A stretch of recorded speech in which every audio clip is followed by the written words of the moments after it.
Hello बच्चों, okay मेरी class में आपका स्वागत है। आज के इस लेक्चर में पढ़ाते हैं संधारित्र से रिलेटेड सवाल, समांतर क्रम और श्रेणी क्रम।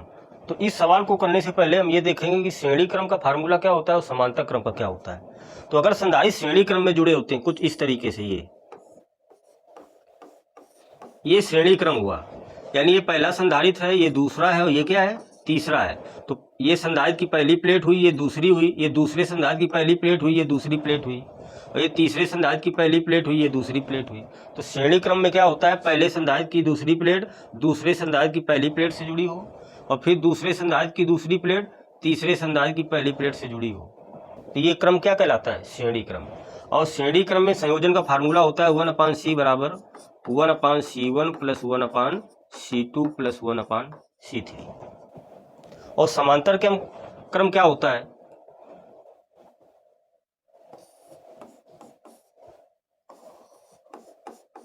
ये पहला संधारित्र, ये दूसरा संधारित्र और ये तीसरा संधारित्र। तो समांतर क्रम में कैसे पहचानेंगे कि पहले संधारित्र की ये पहली प्लेट हुई और दूसरी प्लेट ये हुई, और दूसरे संधारित्र की पहली प्लेट ये, दूसरी प्लेट ये, और तीसरे संधारित्र की पहली प्लेट ये और दूसरी प्लेट ये। तो समांतर क्रम में तीनों संधारित्रों की जो पहली प्लेट है देखो एक ही बिंदु से जुड़ी हुई है, इसे एक ही बिंदु से, और इनकी दूसरी प्लेटें किसी दूसरे बिंदु से जुड़ी हैं। तो ये क्रम क्या कहलाता है, समांतर क्रम। और समांतर क्रम में फार्मूला संयोजन का क्या होता है, C बराबर C1 plus C2 plus C3, ये सूत्र होता है। इन दोनों सूत्रों से हम सवाल को करेंगे। तो ये जो सवाल है, कह रहा है चित्र में दिखाए गए संधारित्र संयोजन में बिंदु A तथा B के बीच तुल्य धारिता ज्ञात करना है। ये आपको चित्र दे रखा है, एक पॉइंट A है, एक क्या है, B है। A और B के बीच टोटल हमको धारिता निकालनी है। तो अब हम इसमें ये पहचानेंगे कि कौन सा संधारित्र श्रेणी क्रम में जुड़ा है, कौन सा समांतर क्रम में जुड़ा है, देखते हैं। और ये बहुत ही इंपॉर्टेंट सवाल है, एग्जाम में हमेशा पूछा जाता है इस प्रकार के सवाल। देखते हैं इस सवाल को। यहां पर देख रहे हैं कि ये वायर है, एक ये परिपथ है और एक ये दूसरा परिपथ है। ये तो इस वायर में, इस तार में देखो ये संधारित्र जुड़े हुए हैं, और इस वायर में ये संधारित्र जुड़े हुए हैं। तो हम एक परिपथ की बात करते हैं पहले, इधर से ये जो वायर है इसमें कितने संधारित्र जुड़े हैं उनको ज्ञात कर लेते हैं, और इसके बाद इसकी बात करते हैं। तो इस वायर में देखते हैं एक ये पूरा परिपथ है, पूरा परिपथ हम देखते हैं। तो एक पूरा परिपथ ये दिखाई दे रहा है। पहले हम A से कहाँ जाएंगे, B की तरफ, इधर वाले परिपथ में। तो ये हम देख पा रहे हैं कि 2 और 2 किस क्रम में जुड़े हैं, समांतर क्रम में जुड़े हैं। तो क्या लिखेंगे, लिखेंगे 2,2 माइक्रोफैरड को समांतर में जोड़ने पर, समांतर में जोड़ने पर फार्मूला क्या होता है, C बराबर C1 प्लस C2। तो पहला संधारित्र C1 हो जाएगा, दूसरा C2, तो कितना आ जाएगा, 4 माइक्रोफैरड, ये आ गया। तो इनको हमने किस क्रम में जोड़ा, समांतर क्रम में। तो 2 2 कितना हो गया, 4। अब इसका काम खत्म। अब ये मिलकर 4 हो गया, और 4 वाट किस क्रम में जुड़े हैं, श्रेणी क्रम में। तो 4 माइक्रोफैरड और 8 माइक्रोफैरड को श्रेणी में जोड़ने पर, श्रेणी में, तो श्रेणी क्रम का फार्मूला क्या होता है, 1/c बराबर 1/c1 और प्लस 1/c2। चूंकि 2 ही संधारित्र, तो C1 ये, C2 ये, तो C1 कितना दिया है 4 और C2 कितना दिया है 8। ये इसका एलसीएम ले लेंगे, यहाँ 8 है, यहाँ 8 करने के लिए 2 का ऊपर नीचे गुणा कराएंगे, तो 2 एक कितना हो जाएगा 3। इसको हल करेंगे तो आ जाएगा 3/8, अर्थात 1/c बराबर 3/8। तो C कितना आ जाएगा 8/3 माइक्रो 8/3 माइक्रोफैरड, ये आ गया आपका। तो इन दोनों को समांतर में जोड़ा, कितना आ गया 4, और 4 और 8 को हमने श्रेणी में जोड़ लिया, तो कितना आ गया 8/3 माइक्रोफैरड। तो इसकी बात अब पूरी हो गई। अब हम इधर आते हैं, अब इधर हम देखते हैं कि 12 और 6 किस क्रम में दिखाई दे रहे हैं, श्रेणी क्रम में दिखाई दे रहे हैं।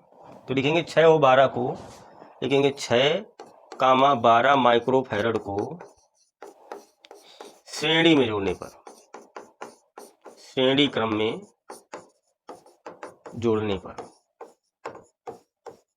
श्रेणी क्रम का सूत्र लगाते हैं। तो 1/c बराबर 1/c1 प्लस 1/c2।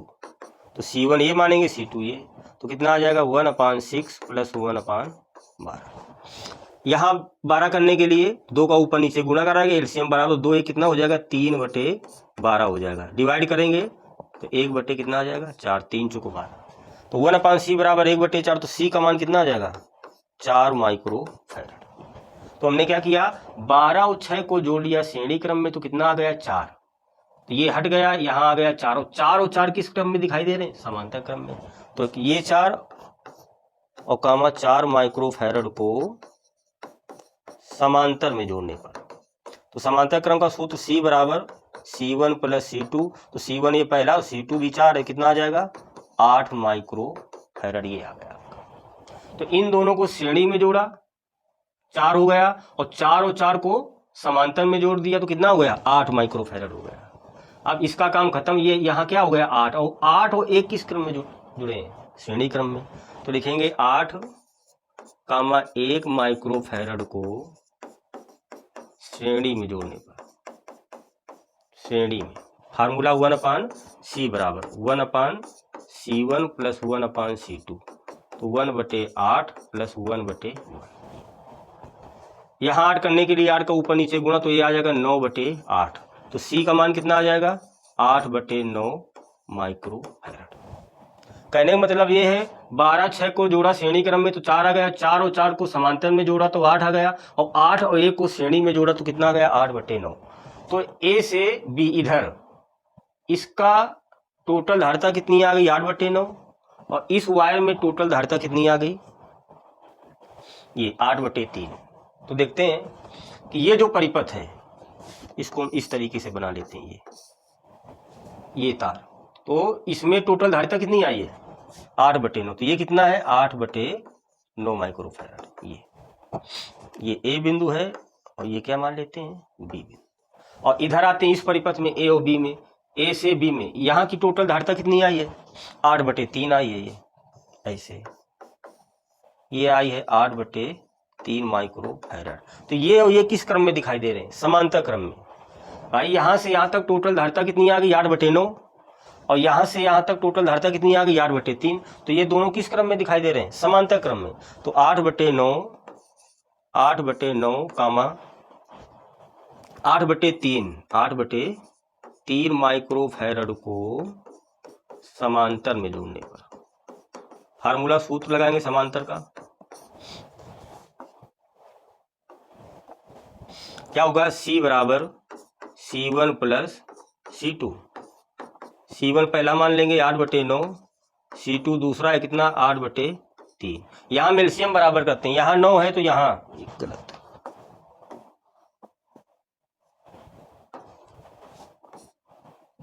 8/9, यहाँ 9 है, यहाँ 9 करने के लिए 3 का ऊपर नीचे गुणा कराएंगे ऐसे, ये मन में ही करा देते हैं। तो 3 3 का 9 एलसीएम बराबर हो गया, और 3 8 24, और 24 8 कितना होगा 32।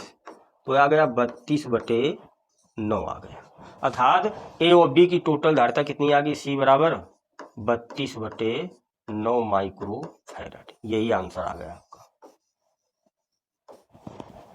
इस प्रकार के सवाल हर एक एग्जाम में पूछे जाते हैं यूपी बोर्ड में। देखो क्या कह रहा था A और B के बीच तुल्य धारिता ज्ञात करना है। तो हम देख रहे हैं पहले इस परिपथ में दो किस क्रम में जुड़ा है समांतर में, फिर श्रेणी क्रम में अलग कर लिया, कितना आ गया 8/3 आ गया। अब इस परिपथ की बात करते हैं, इनको 12-6 को श्रेणी में तो 4 आ गया, 4 और 4 को समांतर में तो 8 आ गया, और 8-1 को श्रेणी में जोड़े तो कितना आ गया 8/9 आ गया। अब इन दोनों को समांतर में जोड़ लिया तो A व B के बीच टोटल क्या आ गई धारिता आ गई A B के बीच।